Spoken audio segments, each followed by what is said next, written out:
Get your popcorn ready with my dad and Hatch.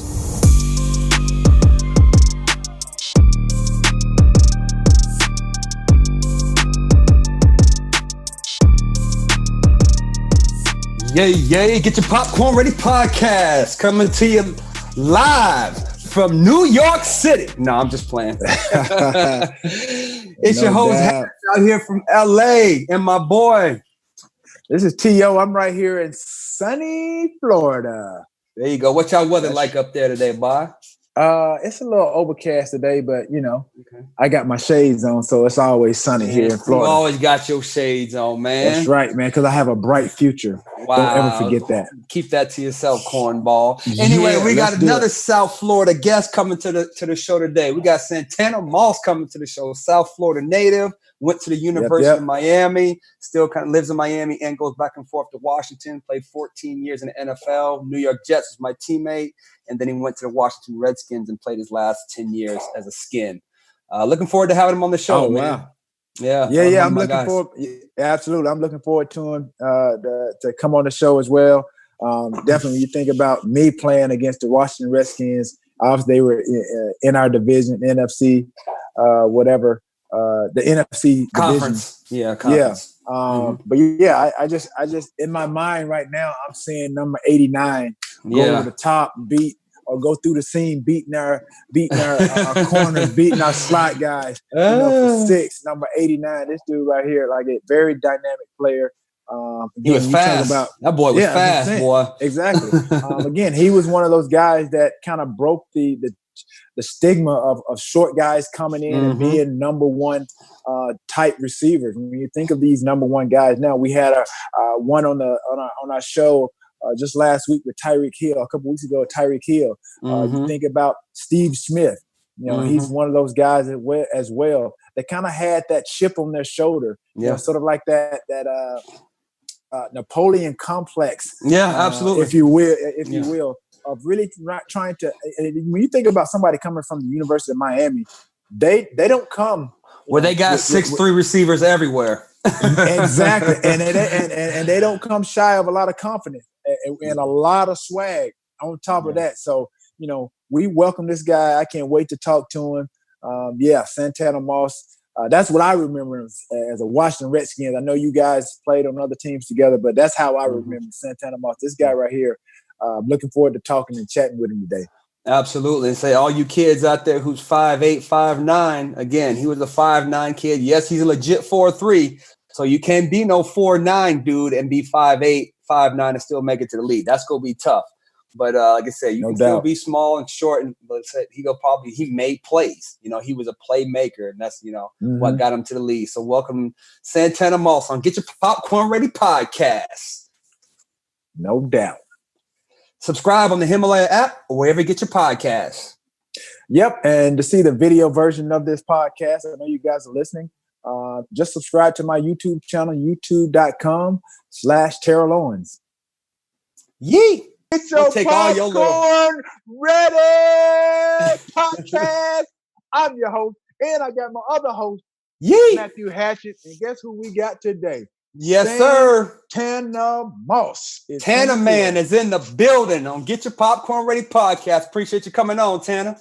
Hey, man, when you gave me the ring, man, I had to say yes, man. I mean, you've been a big brother, big inspiration to me in my career. And when it comes to T.O., man, he said, get your popcorn. That's all I did.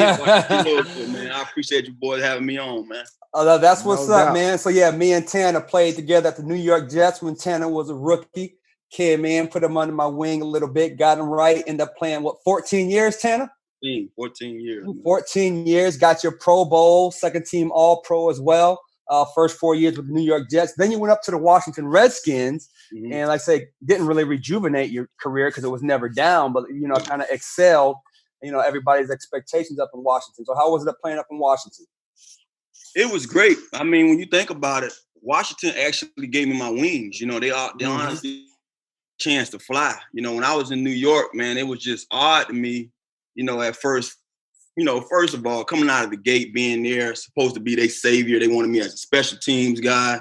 mainly as a special teams guy, get hurt their first year, and it seemed like it was like me against everybody. You know, they just kind of gave me their behinds to kiss at for time being that first year until I got myself back on my feet. But those 4 years went by fast. I was able to learn a lot. You know, I really learned what it was like being a pro or to be a pro.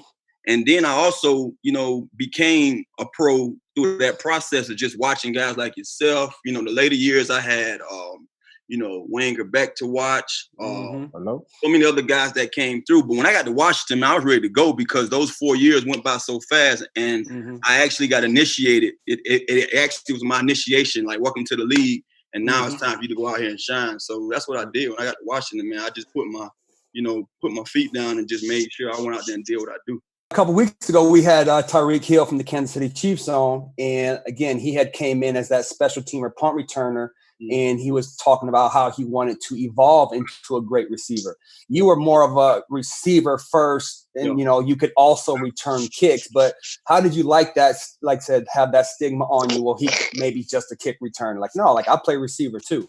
I mean, honestly, it was cool because it got me there. You know, I kind of think about my journey. I came into college as a walk-on, and went to a school in high school where we didn't even throw the ball. My senior year was my best year out of those years I played as a starter for 3 years at that high school. And I only had 25 catches and I had 12 touchdowns and 600-something yards. So when the guys that I came in the door with, Reggie Wayne, Darryl Jones, another guy, Robert Williams, those guys was elite from their states. Louisiana from Reggie, Darryl and Robert, both from Texas. And I was just the guy from Miami, in my backyard saying, just give me the opportunity.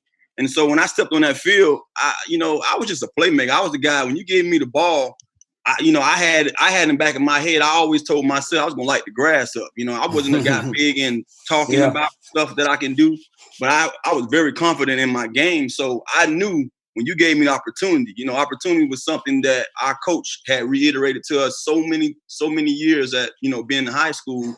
He always gave us a quote saying that opportunity favors the prepared. And so I knew if I'm prepared, the opportunity comes, I'm going to light the fire up. I'm going to set the field on fire. So when I got that chance in Miami, it was just go time. And so to honestly be that guy to get into the NFL as a first round after being a walk-on, and people were looking at me just like, hey, we want them. The Jets really wanted me to, beef up their special teams game. I say, hey, you selling me short because I know I can do both. But I understand the times that we was in because you got to think in 2001, we wasn't removed yet from allowing a receiver under 6 feet be a dominant starting receiver in the league. You know what I mean? Right.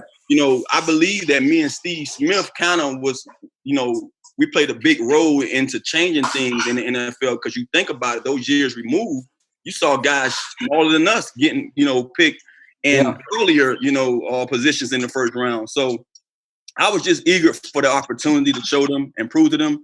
I was always a guy that said, hey, whatever you give me, I'm going to do as much as I can with it. I always said less was more, but they had to give me the chance first for me to show them in order for me to prove that.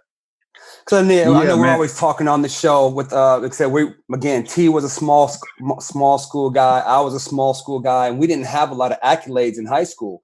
And that's kind of the message we try to get out to a lot of kids listening and stuff like that, because you don't have to be that superstar in high school. You got to keep that chip on your shoulder, though, and keep ascending, you know what I'm saying, keep getting better. But that's a big, reason why, again, all these 5-star, 4-star guys, that doesn't mean nothing when you're in high school. You got to keep working, especially, like say, you went to the University of Miami.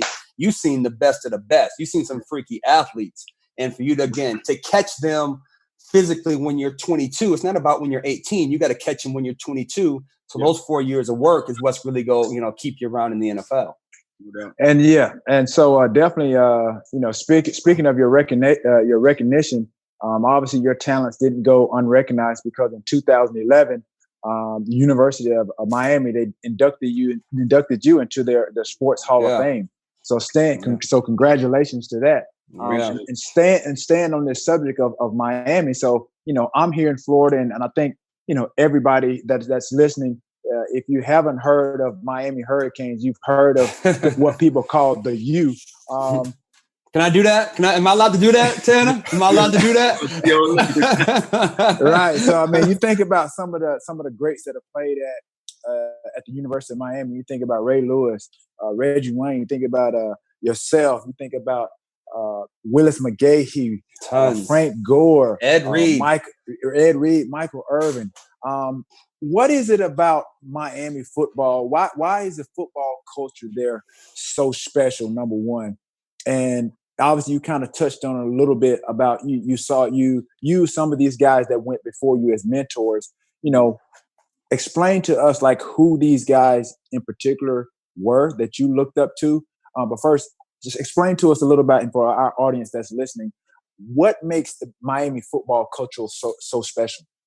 And that's a great question, T.O. When it comes down to it, because being a Florida guy, born and raised. I asked a lot, not to cut you off, but I asked a lot of great questions. I know you would say so. I know you would say so yourself. You know what I'm saying? No, but being a guy that's born and raised there, I got a chance to watch a lot of greats, from day one. Right. People always ask you, were you always just a Miami Hurricane fan? And I would say yes, but I also rooted for Florida Gators and the Seminoles. The one thing I can say that stood out more about Miami is the brotherhood. I mean, I was a young pup going out there. We had track meets there in high school. We would get a chance to sneak in the back and see the spring game going on. And you just saw so many of the guys that once played their back sitting right there watching amongst that same field that I'm on, watching the other guys, that's coming up after them. And so initially, that was the first thing I noticed about the brotherhood. So not even knowing I was going to get a chance to play, in my backyard, to be home in Miami, I always thought that I would either go to Florida State or Florida because I was a chief in high school, so I loved the chop. That was our thing. Right. Yeah. And then growing up, I just got crazy over watching Ike Hilliard and Jacquez Green and Riddell Anthony. So I'm like, man, I want to do that. But, things just didn't happen that way. And I landed, right there in Miami. So when I got between those walls, man, you just initially, from day one, you can just see the guys that once was here, the tradition it reeked through the walls. It reeked through the hallways. You couldn't miss seeing a poster of Ray Lewis or a picture of Michael Irvin, and celebrating, or Lamar Thomas and all those guys. And then you get ready to start practicing. Those guys are out there. Those guys are in your meeting room. Those guys are in your locker room. Those guys chilling on the couch with you. One or two of those guys say, let's go have lunch. And so right then and there, that just showed you that, hey, this is what these guys are about. This is what this university is about. And in order for me to do good here, not worrying about where they at right now, I have to take on what they left. You know what I mean? And at the time I got to Miami, our first year we was 5-6. And our class had played the most freshmen ever in school history. 2001 class. We came in 97. And it was already a record saying that the 2000 class where EJ and all those guys came in, and then the 2001 class, that's the most freshmen ever had played at that university. So when you think about that, you hear all these freshmen playing, you saying, well, we on some down times. But we took that as, we're not on down times. Right. Yep. It's going to be a new era here. And we all swear, we say, look, we're going to do X, Y, and Z so we can get to the level of those other guys. And until we do step one, then that's when we can move forward with the next step. And, we all swore and say, hey, we're going to grow our hair. We're not going to cut our hair. We're going to, whatever you got going on, we ain't going to the bar. You got to get a lineup. If you go to the bar, you get a lineup. So we all, if you watch those pictures, I have pictures of it right now to this day. We say we wouldn't cut our hair until we won a bowl game. And you got to think, they was like, by the time we got there in 97, they hadn't been to a bowl game, I believe, in 4 or 5 years. So when we got to a bowl game in 98, everybody was like, man, we made it. And then we won that bowl game, and we were so eager to cut our hair just to, get that off of us. And we went right back at it and wanted to make sure that say, no, we're not just satisfied there. This class now wants to win a national championship. And so we took it to that deep. And I don't know if you guys remember the history of it, but the BCS Bowl, that whole thing got us out of not playing for the national championship in 2000. We were supposed to be the class that brought us back to prominence and have the first national championship or play for that title, which what they did was they allowed Florida State to play for the national championship. But they told us that we go and beat Florida in the Sugar Bowl, then we can be co-champs if Florida State won. So, but just knowing that we got ourselves out of that rut and grinded all the way back to the top, you know, we proved to ourselves that we can be just like those other guys that we saw on the wall. So to me, when I look back at it, you know, the Miami legacy is about those guys who basically has their history there. Those guys who won the championship, those guys that come back and tutor us and make sure that they're coaching us up. You know, I share stories all the time about Michael Irvin. The first time we beat Florida State, you know, in my career was my senior year. And I remember the last drive leading to the game-winning touchdown. I catch the first ball, get the first down. Mike pulling me out the right there. Get a breather. And he's even more than my mind say, this is finna separate the boys from men.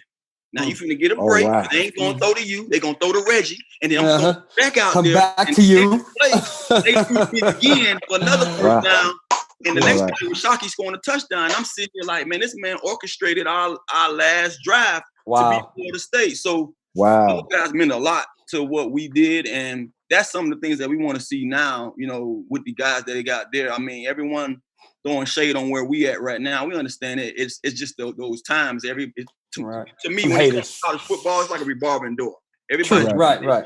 You know, you can't stay on top forever, for sure. We'll get our chance again, but I think one of the things that we got to try to do is show these guys more than, you know, tell them about what the real tradition is about down there, and holding up that tradition means more than what they know of right now. You know, right now the social media world has got everybody buck wild, and these guys think just by being social media stars that they're stars. Nah, you got to go out and put the grind in and make plays. So hopefully we can get back, but I think that's what those guys showed us, and that's why we was able to be great collegiate players and pro players.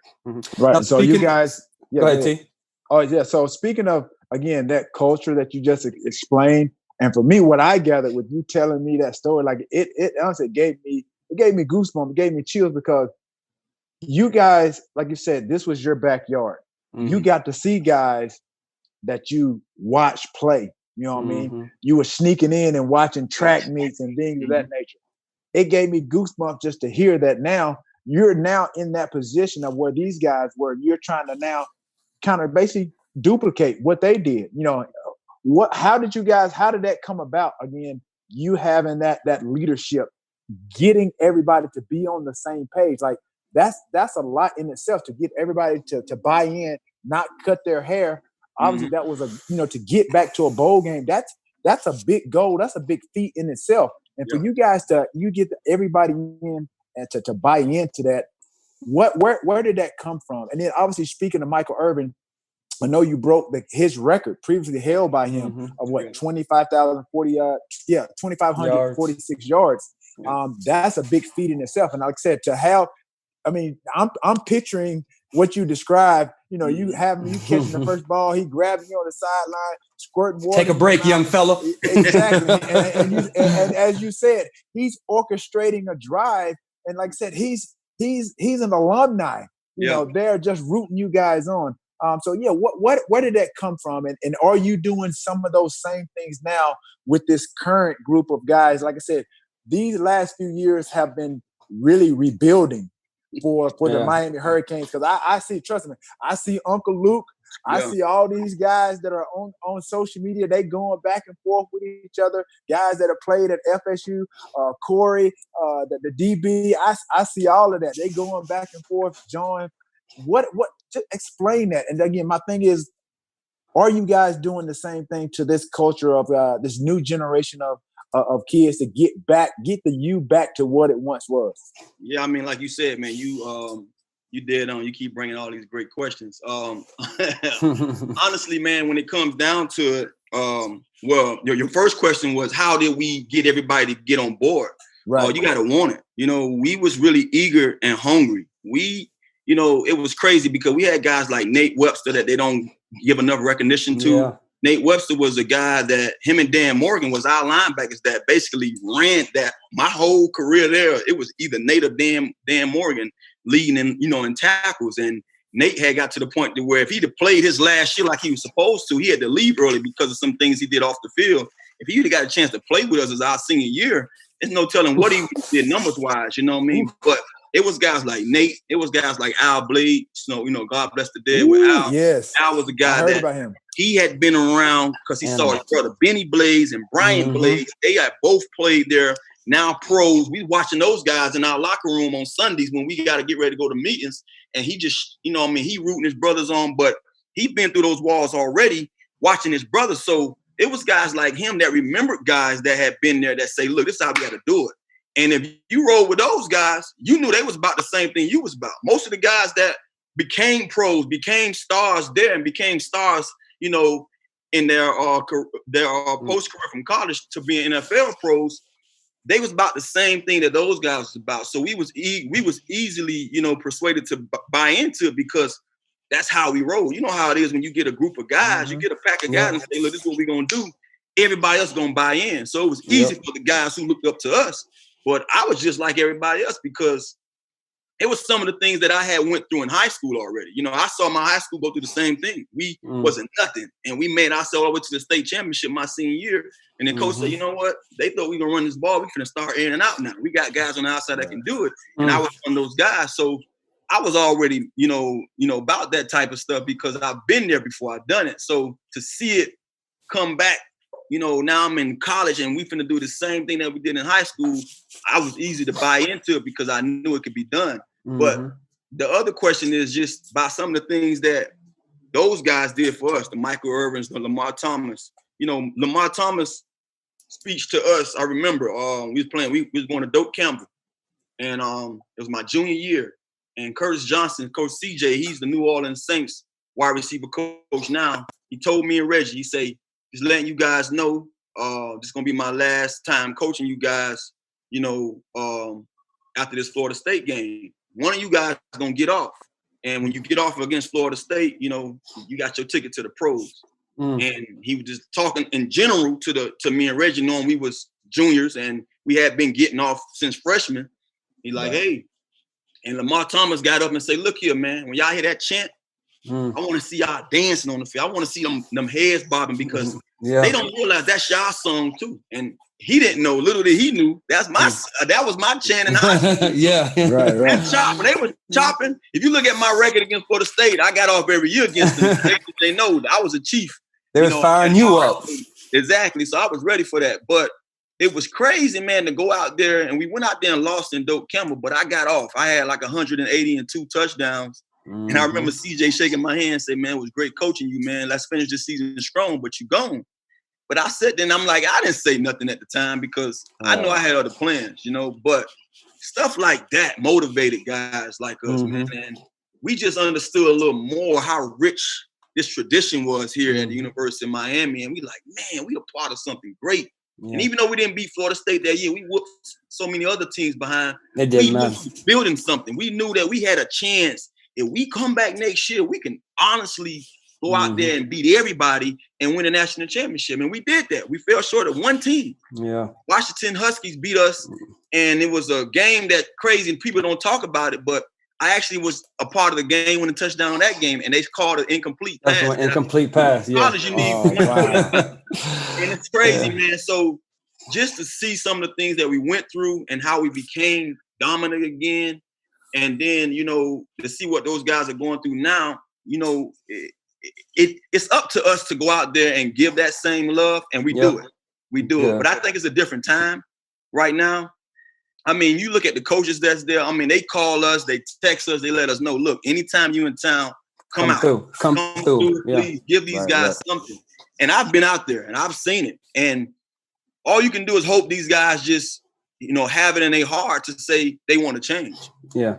I think personally, I haven't seen a guy that just say, we have to get a group of guys that say, this is what we're about, you know? And maybe I don't know. Maybe I'm wrong. I'm not in between those walls every day, but you can see that with us instantly. You know, from when we came in as freshmen, we just kind of clicked together. I haven't seen that yet with those guys. I haven't seen the clique of guys that say, look here, man, I understand what we've been putting on tape is crap, because that's what we always say, the eye in the sky don't lie. So what you are is what you show you are. And every time we cut that film on, you're getting your butt whooped, that's what you are. Yeah. And honestly, those guys haven't put nothing together as a group and say, look here, we can't allow this to happen every day. That's what we did. Yep. We got tired of seeing our behind getting whooped that first year. We was 5 and 6. We got into the huddle and said, look here, this is what we're going to do this summer and off season. Every Saturday, we're going to be out here together when the coaches are home. And then come weekdays, if you miss your run, if you miss your test, you're going to get whooped. That's what guys did. They started putting on things. Look, I seen guys that had roommates that won't even let their roommates sleep if he misses 110 test. There it is. I had older guys calling me, Tanner, hey, man, I got a bed over here. You know, if you want to come over here and chill in our apartment, you know, our room, he can't do it. So it was stuff like that, man, that we did amongst each other to motivate and build our circle and build our core, build the core of our guys to make sure that we can go out there and play on the same level. Because once we step between those white lines, you had to have that one heartbeat. And if you didn't have that one heartbeat, we were gonna weed you out. Yep. And speaking of bond and culture, like I said, one of your good friends, the late, of course, Sean Taylor. Let's say you've been publicly instrumental in trying to get his jersey retired. Like, is that something that's going to happen? How, you know, what's that process like so far? You know, it's beyond me to even know what they would do, because I think the Washington Redskins have such great tradition when it comes to stars. You know, those heydays, their heydays is like, whew, you watch the Super Bowls.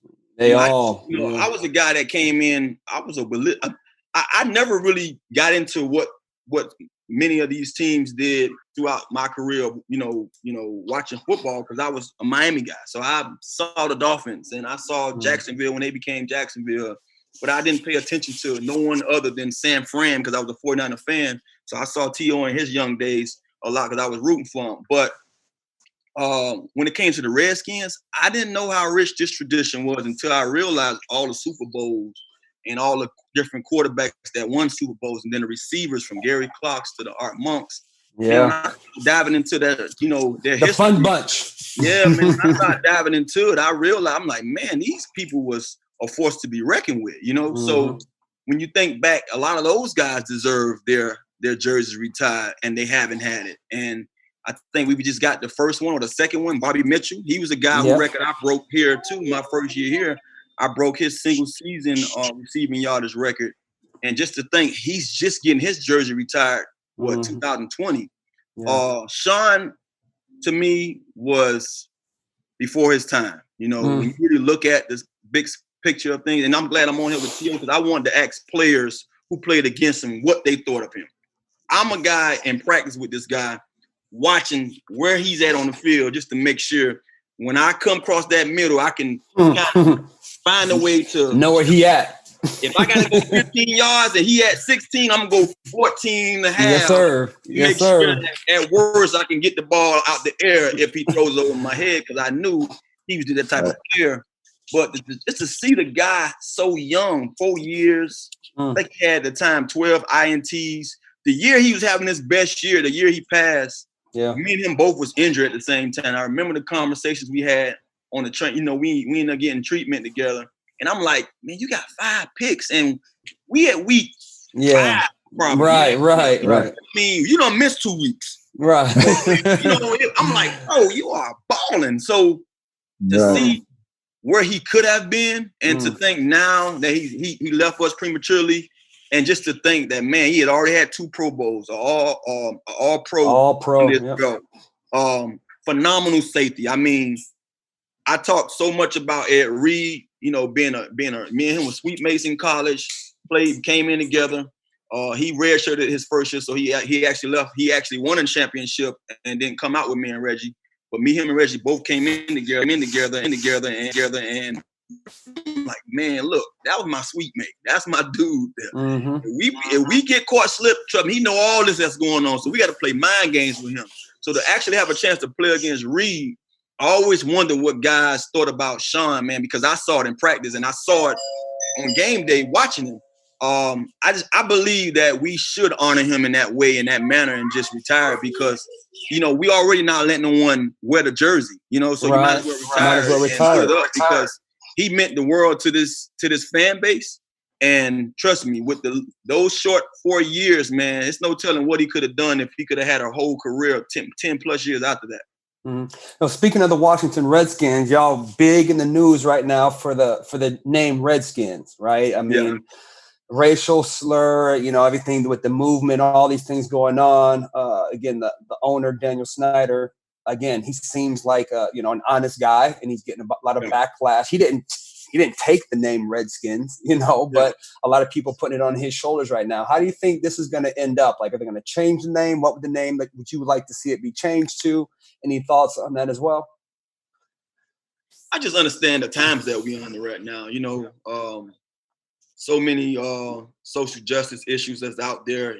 Think about our people. We all are African Americans on here, and we understand what it is to be called a racial slur. And we understand that. We live practically all our lives hearing that.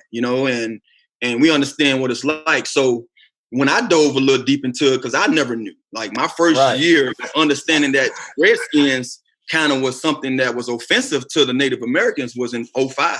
My first year here. We go to play Seattle, and I come out, like a regular game day, but it's a playoff. It's a playoff game, and I'm walking to the bus. I'm ready. I'm in my zone.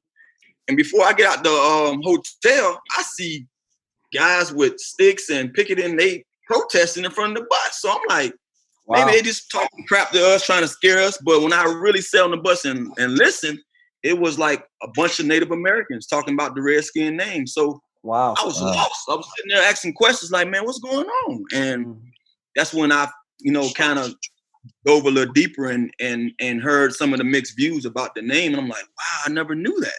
And so if you think about it, I just told you I learned, or I started paying attention to it in 2005. We in 2020. And so you could just tell, like, every year it got worse and worse, and more people wanted to see us, more people petitioned for this name to be changed. So I just feel like, yes, it's a lot of history that's going to be left behind, but it's not really, if you think about it. What's done is done. Right. But if you feel like I feel when it comes to just having equality and people being treated the way they're supposed to be treated, then do what's right. Do what's right for the indigenous people. If that's, what they desire, I feel like we should do that. Just to give you a little background on me, my grandmother, she's a Native American. She's a Cherokee Indian and white. I grew up all my life not knowing my grandmother wasn't even black. Didn't even know. You know what I mean? She was real light skinned. She was real pale. So I always thought she was a light skinned black woman, but she's a Native American and white. Her father is white. So it's just crazy to know my history, and my aunts, they talk so much about it and tell me, our background, but just to know, I don't know a lot of it, so I don't dive into it that much and speak on it. But I just feel like, right is right. And so if that's the thing that we should do, or the organization should do, I think it's best to do it now, just knowing the times that we under and the times that we in. I feel like, we all want to play on equal grounds, and I think that they deserve that.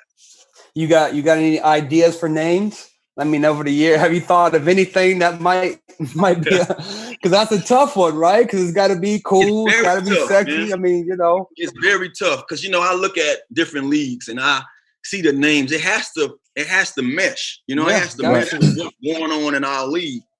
But one of the things that I kind of heard, and I'm not sure if this is just a rumor or if it's just someone saying that they feel he should do this, but I heard from reading that Dan Snyder wants to pay homage to the Native Americans and find a name that can, salute them in a sense. You know what I mean? He want to keep the same color scheme and find something that would tribute to the Native American. So to me, I think if he can do that, if we can do that, that'd be great. Because I always thought the Redskin name was doing that. I never knew it was a racial slur. I never knew it was something that was offensive to them. So if we can find a name that still, that can pay homage to them, because I know he does a lot for the Native Americans. I've always seen Dan Snyder go in his pocket and do tons for people, man. And that's why I say sometimes I get pissed because, us as players, we get a chance to be inside and sit closer to these owners and these organizations, these people who run the organization, than some of the people on the outside. And you hear so much about different owners, and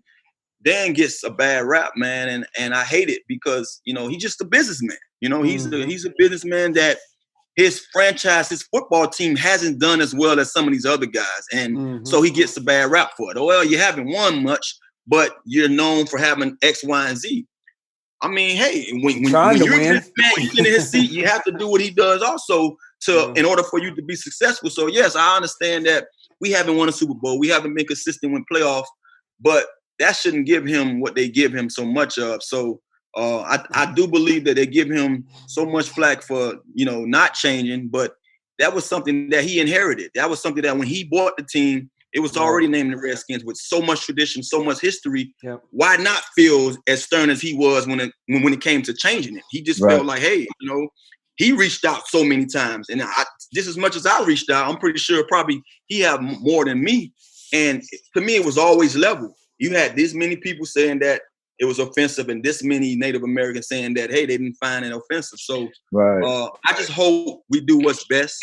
And when we do that, I hope it's something in that category, somewhere in that area where we can still keep on that tradition and pay homage to these people that I believe deserve so. Mm-hmm. Yeah, I think when you think about, I'm just like you. I had no idea. Even the years that I played in the National Football League, I played for 15 years, and now Hatch played 8 years. Mm-hmm. I had no idea that Redskins was a derogatory name. And just you now, kind of shedding light on, Dan Snyder buying the team, and obviously he's inheriting the team name. I think this is probably one of those things. I'm sure it wasn't until people came out and start voicing their opinions and their displeasure in the name. I think it's just like what we're going through today about racism, police brutality, social injustice. There is always going to be something, one incident or a group of people to bring things and shed light on what's wrong, as they are like with this whole social George Floyd and all these people, unarmed black men and women getting killed. It's just like now we're bringing attention to matters that at hand. Colin Kaepernick, he's bringing awareness to what's been plaguing us as a black race. And I think now back to Dan Snyder, now you have Native Americans. Now they're shedding light on what's derogatory, what's not right with the name. There are some other, I guess non-derogatory, kind of like tribal or Indians, name. like the Cleveland Indians will be changed. You think of the Atlanta Braves, you think of the Cleveland Indians, and you think of the Florida State Seminoles. And these are not derogatory because I think these are symbols of tribes or what have you. So it's not as offensive or not offensive. But again, like I said, I don't know what the name would be. That's going to be very, very, key in going forward. And is the name going to be, are they going to kind of implement a new name sometime soon? Is it going to be before the season? That's what everyone's pushing for right now. Your guess is good as mine when it comes to that, because like I said, I just got back in the area today because I said, man, I got to get back up here and check on things. And I know around this time is when we start working and stuff when it comes to, what I do anyway. But I'm just hoping whatever happens, man, it's just, it's done and we can put it behind us, because you don't want to see this go on any longer. Because like I said before, as a player, I remember hearing these cries before. And now, we're in 2020. It's the people ain't crying no more. They going out there. They want action. So I just hope whatever it is, man, we do what's right, because I do believe that they deserve it. Well, 3 of the minority owners for the Washington Redskins, which takes up about 40% of the Washington Redskins, have put their portion up for sale. So now there's going to be between $1.2, $1.4 billion for the Washington Redskins. So is that your next move, Tanner? What you go? Hey, is that you try to be partial owner of the Washington Redskins, baby? Huh? Man, somewhere down the line. Look here, I'm committed, man. Once I became a skin, I haven't left this place. I never knew in 2005 that I would come here and I would love this place like I do. So, awesome. But I'm hoping whatever happens. I think it's gonna. I look at that stuff. Yes, it's bulletin boards material and it's news, but we know stuff goes on like this every day, and it just opened doors for someone else, and there's plenty of guys out there with those big, deep pockets that say, hey, they want in on a franchise. And so why not us? And I think what we have here now with the new coaching staff, man, honestly, like, how when you can just feel something's going to be different? That's what I felt. That's what I was hoping to feel when I was a player here. It was folks ask me all the time, bro, why you never left when you had the chance? And I'm like, man, because I didn't want to leave, and then they became the team that I knew they could become. So with Ron Rivera and these guys here, it's only right. It's only right. These steps that's going on right now, things happen for a reason. You know, and that's the first thing I thought of when I heard this, you know, this come out. I say, you know, man, we got Ron Rivera in here. You know how much he means to this league and who he is for his culture. And just to see changes going to start happening with that part of the, you know, the organization or the business. Just imagine when all that's done, then now the change happens on the field. Because I do believe that's going to come too. So I'm going to be around for it, man, because I do believe that these guys can really compete one day again for that Super Bowl that everybody wants to get to. Nice. Hey, I know you had a question for me. We not to switch gears backwards, but you asked me about Sean Taylor. You wanted to know kind of like what we thought of him. You know, obviously being offensive players, and you know, obviously me, you know, kind of emerging as the receiver that I became. Again, when you talk about scouting reports, and I'm sure you know all of us on the screen, and for the people that's listening, we all have scouting reports. We know. We game plan for certain individuals, and Sean Taylor was one of those guys. You had to know what number 21 was. This guy was built like Ray Lewis, a bigger version of a 6-foot version of Ray Lewis, and he's roaming back there in the secondary. When you think about hard hitters, headhunters, before you know the league got really soft, I kind of he reminds me of guys like Steve Atwater, these headhunters, these type of guys that were, you know, they're not known for intercepting the pass, although they could, but they try to instill fear in any receiver, anybody coming across that middle, and even running backs coming downhill. They wanted to unleash everything that they had in their body and inflict pain upon you. So when you think about, especially a guy like Sean Taylor, obviously his athletic ability, I mean, it speaks for itself. You said it yourself. This guy, week 5, maybe missed a couple of weeks. He has 5 interceptions. He's just not a headhunter. It's what the Miami Hurricanes they embody. You guys find one of the guys you have to account for, because again, even when you catch the ball, you're not safe. Because this guy will jar that ball loose if he gets that hat on. So again, there were times, like I said, when I went across the middle or whatever the case may be. Trust me, I'm not scared to tell you. Sometimes you hear those footsteps. You know this guy is roaming back there. He's somewhere looming, and he's looking for an opportunity to inflict pain upon you. So definitely, when you think about Sean Taylor, definitely, as you said, career ended way too soon. I remember, you know, when his death happened, man, I was like, man, this is crazy. You know, it's just like another black man lost. You know what I mean? For nothing. Not just exactly. And I remember because I was living in Florida at the time, and man, just to hear this guy, such a young talent that had a promising future, and it's so unfortunate. I know we talked about and touched on it earlier that the Washington Redskins hasn't recognized this guy. And like I said, I don't know what their reasons are. I know you guys feel that, you know, he should be recognized for his accomplishments, what he did for the Washington Redskins. And from what I've understood, just listening to you, him being a Miami Hurricane, you guys, whatever team you guys play for, that's you guys go in it with heart and soul. And that's what I saw from Sean when he played back there in that secondary. He played it with heart and soul. And then I'm sure having you guys on it seems like obviously a lot of things fell short. Obviously his career, his life fell short of what he wanted to accomplish. But yeah, just to answer your question, bro, like, yeah, he didn't go unnoticed back there in that secondary. He was one of those guys you have to account for. Big fella. Yeah. Sean Taylor was 6'3", 220, boy, coming downhill.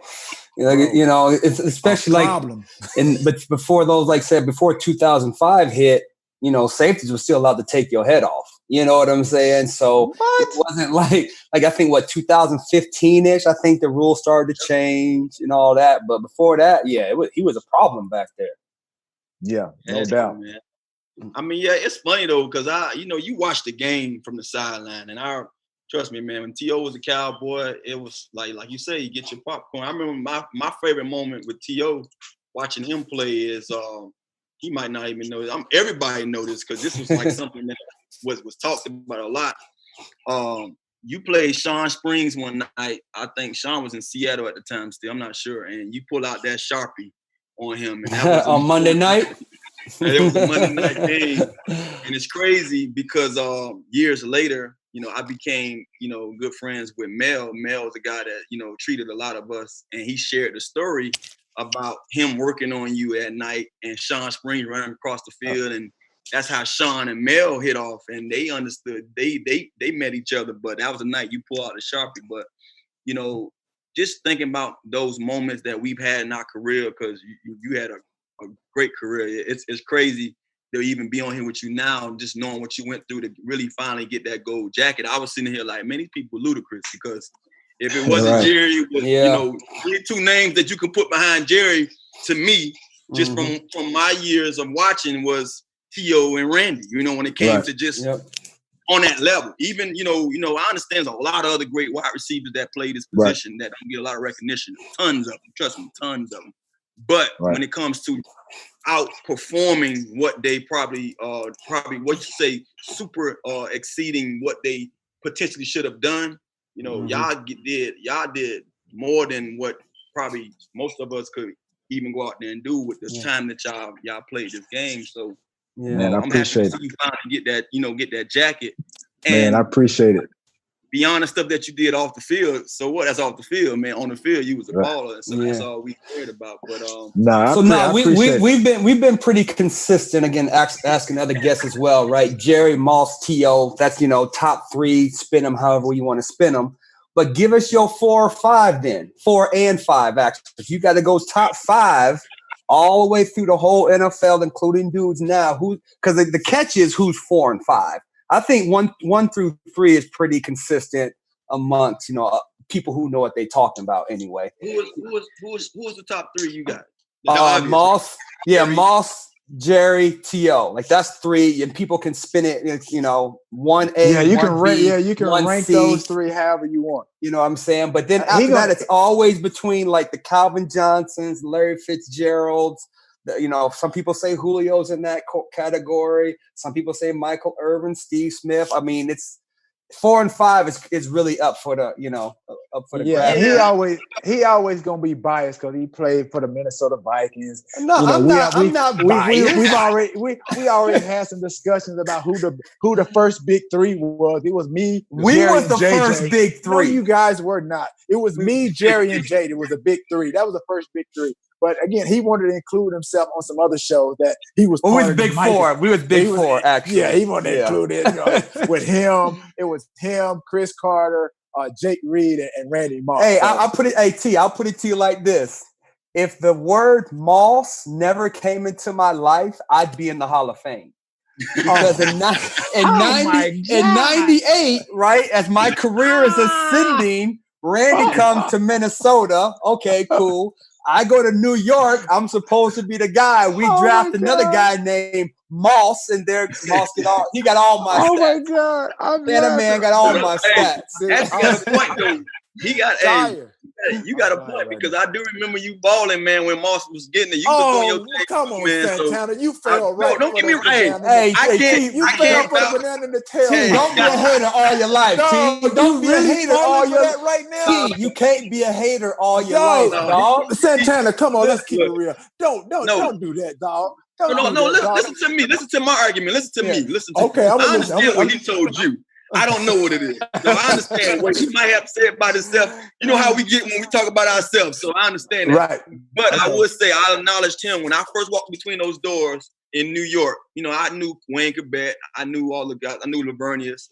But I told him I just watched him the years prior to that over there in Minnesota because honestly, when Randy Moss got to Minnesota, that was my first ever NFL jersey ever. Like someone gave me that jersey. They bought it for me as a gift. I forgot what fan it was. An authentic Randy Moss jersey. And I cherished that thing because I never had an NFL jersey. And I always wanted one for years. And I was in college and having the time of my life in college. But you was a guy that was doing your thing, man. So I acknowledged him and I watched him a lot because I knew like, okay, I just saw this guy get off with Randy. Those guys had a little thing going on. Randy was that dude.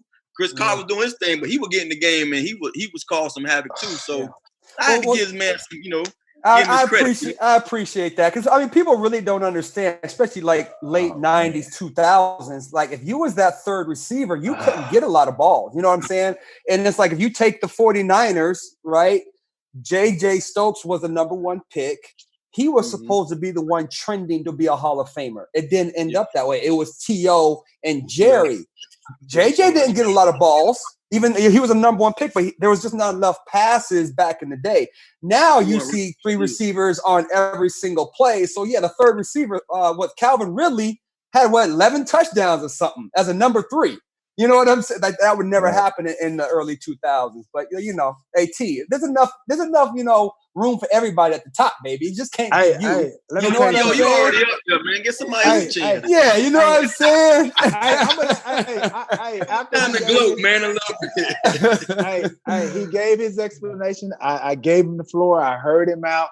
I mean, 1 out of 25, 26 episodes is somebody really vouching for you. I guess that's wow. You know what I mean? So I'm gonna let you ride. Spider-Man, you see what I gotta deal with? Hey, you see this guy. Hey, you gotta thank Santana Moss. Hey, Christmas time come around, dog. That's my months, guy. That's my man. Hey, look for something in the mail. Hey, cause dog, you laid it on real thick right here. Oh, don't be a hater, T. You know what I mean? Don't be a hater, my guy. Hey, Tanner, man, you still doing your podcast up in Washington too? I'm not. I took a break, man. Honestly, we was going to start back up this football season. We took a break because we did it. We tried to experience the whole during the season, off the season, and it was a different, audience. So we said, hey, you know what? What we'll do is pick it back up during the season. But I actually jumped into something right before we had to start quarantining. So I'm gonna wait to that push, and then I'll yell at you about, we can talk about that. But y'all asked me about my receivers, and I ain't gonna forget that. So I'm gonna give y'all the 2 that probably will fall in place that it's probably going to be off the wall from anybody else and what they thinking. I'm not even going to include the guys that I played with that I'm seeing now. I'm going to talk about the old guys that I grew up watching. Right. This is your top 5. Hey, everybody's entitled to his opinion, just like Hatch is entitled to his opinion. He thinks he's one of the top 50. He ain't even in the top 50. I'm definitely in the top 50. We already know we got T.O., we got Jerry, we got Randy up there. I'm gonna tell you a guy who I would fit in there. I was just talking to a friend of mine 2 days ago about this guy, Sterling Sharpe. That's a guy. Yeah. That's a guy who I do believe he deserves a nod too for a yellow jacket. I mean, if you giving, and it's nothing against none of these guys who got that jacket, because I understand what you have to do to be a Hall of Famer. I understand. Everybody wish they can be one. Everybody don't get the chance to. So when you do be honored in that way, then you deserved it.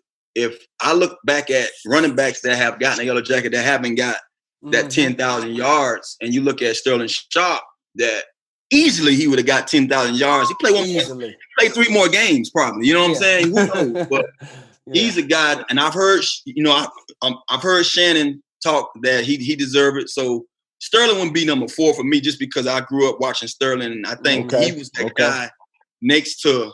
He was next to Jerry back then in those days. Like if it wasn't Jerry, he was Sterling Sharpe.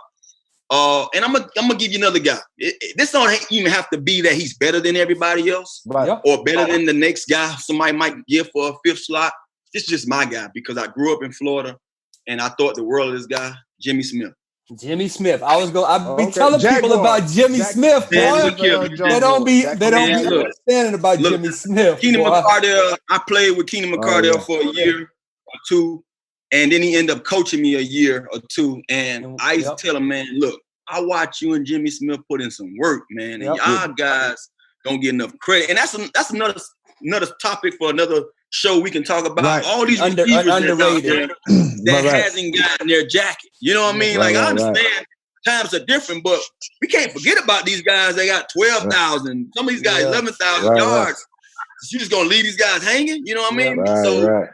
Smith is a guy. I understand what he went through off the field. Like I said before, you got to separate what they did, what these guys do personally, and award them and acknowledge them for what they did as professional pro football players. And I think he was a guy that went out there, man. He touched that ball. To be as big as he was, he reminded me of T.O. when it comes to just how fast and how strong and how powerful they were. Jimmy Smith couldn't do no wrong in Jacksonville, man. And he was a big reason why that franchise took off him. And, you add a Fred Taylor in there. Freddie T.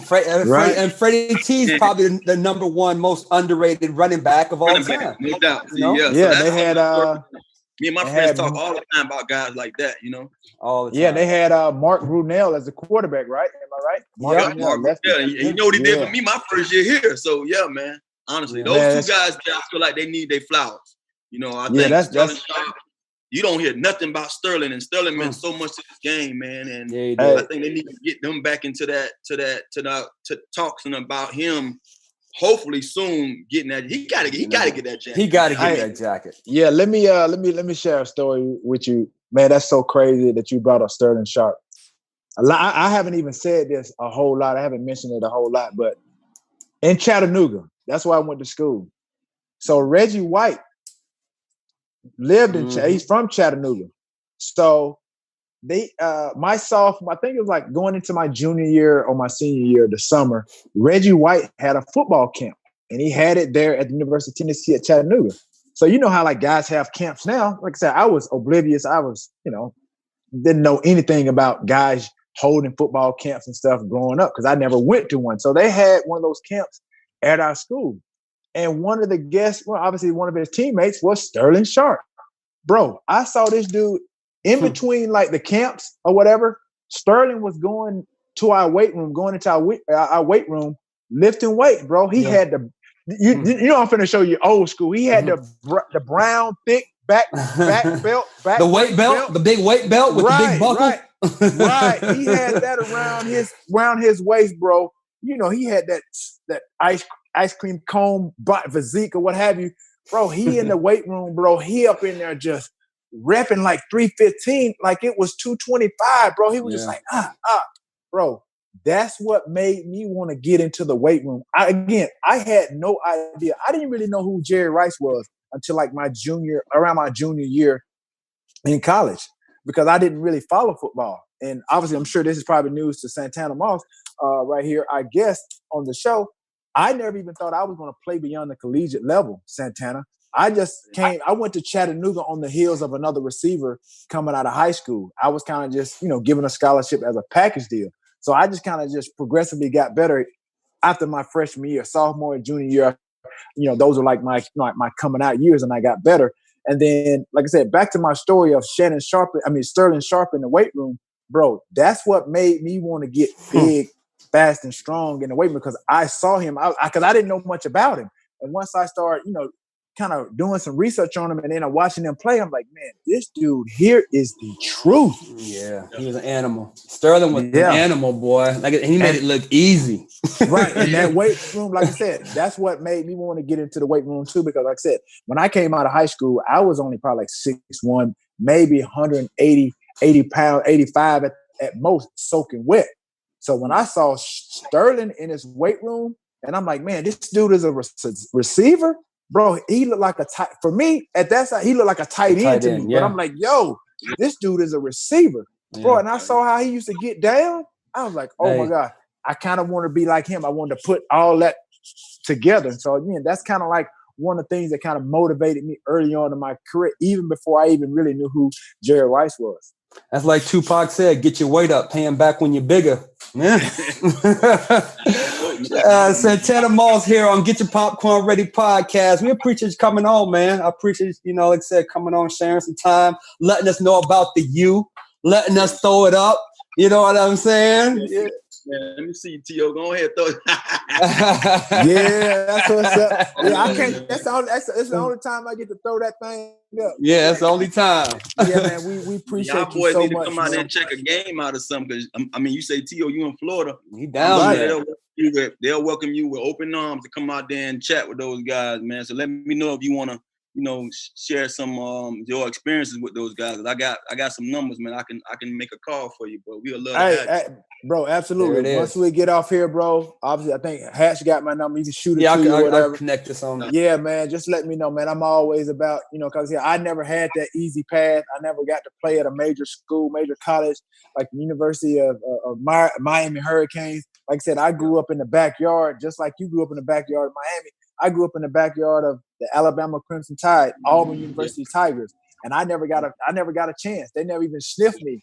So I can only imagine. But everybody's path is not gonna go through a Division I school. And so again, I can don't have to, obviously. Exactly. Right. Yeah. Especially this day and age, obviously with recruiting and how guys are being sought after. I can definitely offer some of that, some of my experience to a lot of those kids, because again, there's going to be a lot of kids that doubt themselves and they're going to compare themselves to your 4 and 5 star athletes that come into college. Obviously, if you're at one of those Division I schools, you're kind of highly touted. You looked at to come in and make a contribution right away. But there's those guys that are on the bubble, you know what I mean, that are going to have that doubt that creeps in every now and then. And obviously, I think that's where I feel like I can obviously be of some service and offer, some advice. But yeah, man, I would love to, come out and just share my experience, and now being a Hall of Famer and let everybody know, like I said, especially if you're at Miami, you definitely have an opportunity to play at that next level.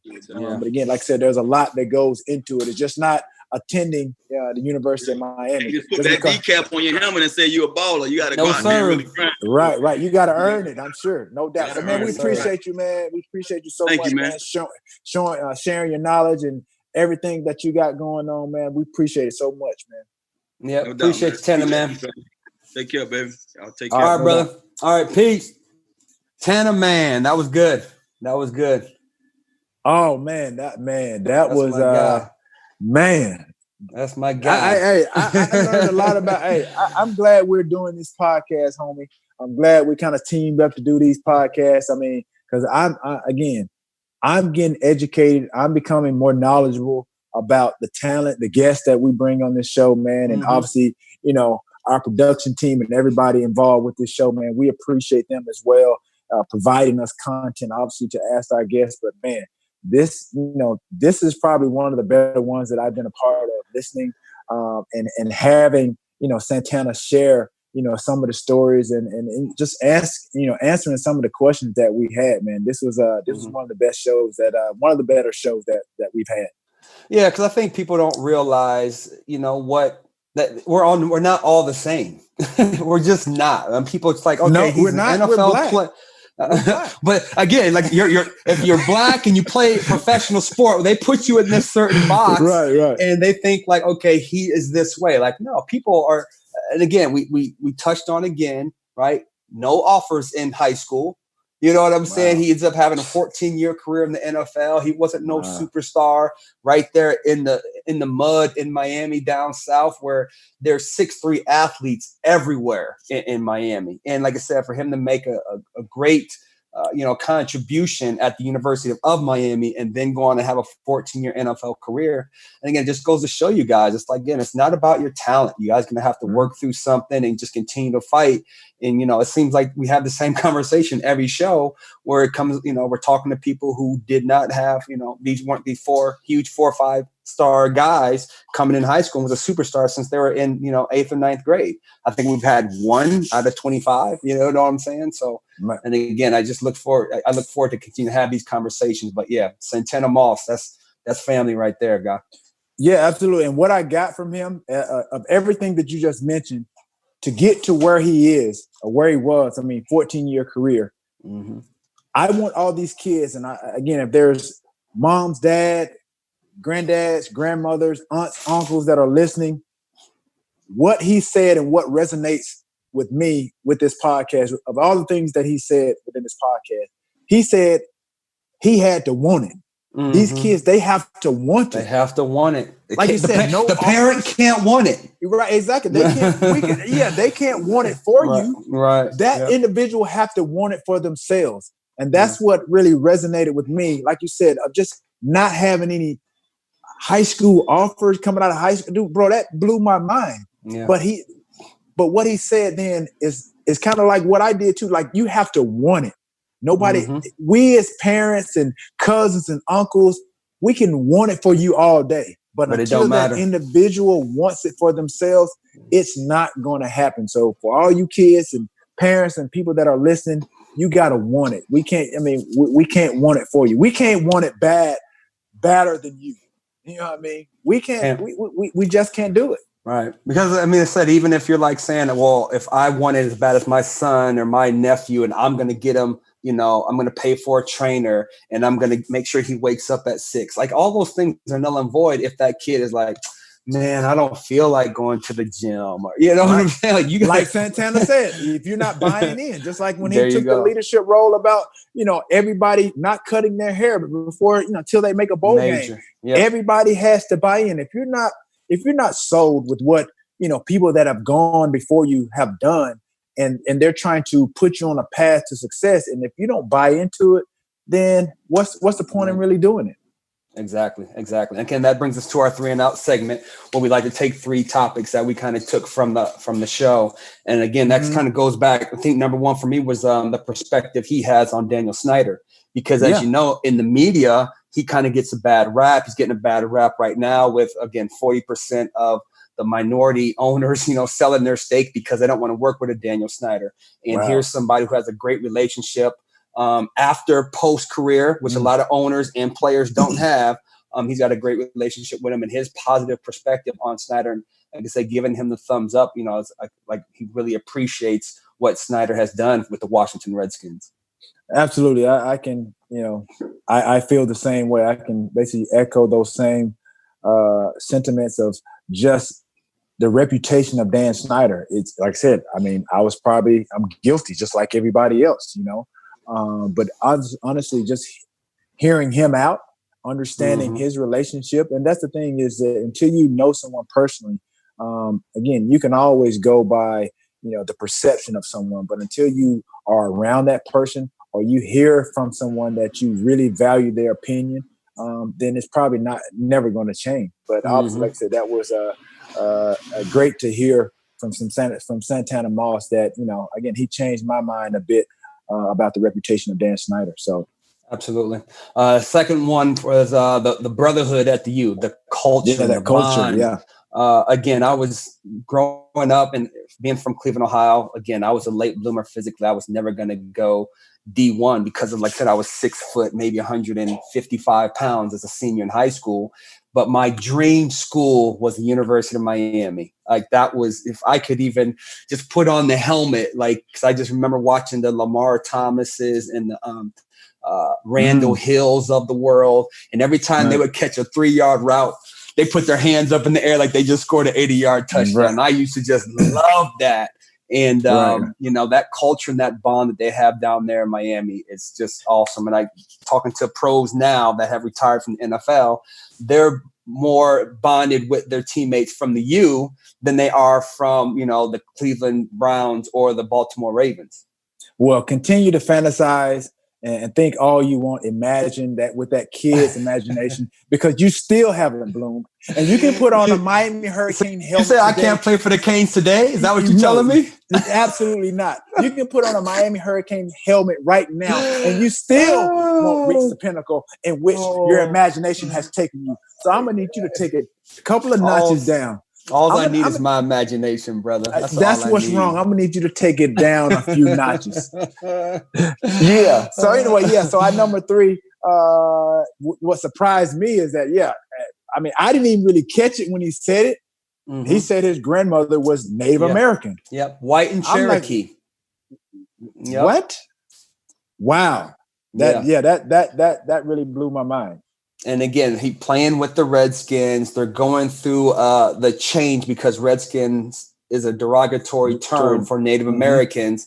And like I say, he's going back into his own head, you know, his own life, his own culture, and find out his grandmother is, like I said, white and Cherokee, is, you know, brings it all back home. And he understands, you know, why they were fighting for that, you know, for that change. And of course, hopefully, you know, he'll understand when Daniel Snyder gets a change, he'll be able to be a part of that as well. So, yeah, man, Tana Man. We call him Tana Man. So Santana Moss, Santana Moss, 14-year NFL wide receiver veteran, Pro Bowler, second team All-Pro. We appreciate you coming on, brother. Yeah, thanks a lot, man. Yeah, no doubt, man. We appreciate it. And I know this is probably an extra, but again, I appreciate the 2. He named his top 5. And the most surprising, outside of myself, Jerry, and Randy, his other 2 were Sterling Sharpe and Jimmy Smith. Wow, very respected, and I love the top 5. I love it. So we'll have a bonus. We'll have a 3 and out plus a bonus. Absolutely. That's how we do on Get Your Popcorn Ready podcast. No doubt. Subscribe on the Himalaya app or wherever you get your podcasts. And don't forget to subscribe, swipe up, and share, because sharing is caring. Please, guys, if you like the show, let us know what's up. Hit us on the Get Your Popcast Instagram. Let us know what you think. Obviously, hit us in the comments when we post on our social media at Matthew Hatchett, at Terrell Lawrence. We're posting all our episodes every Tuesday. And if you want to see and hear the video version, just tune in to my YouTube channel, youtube.com/Terrell Lawrence.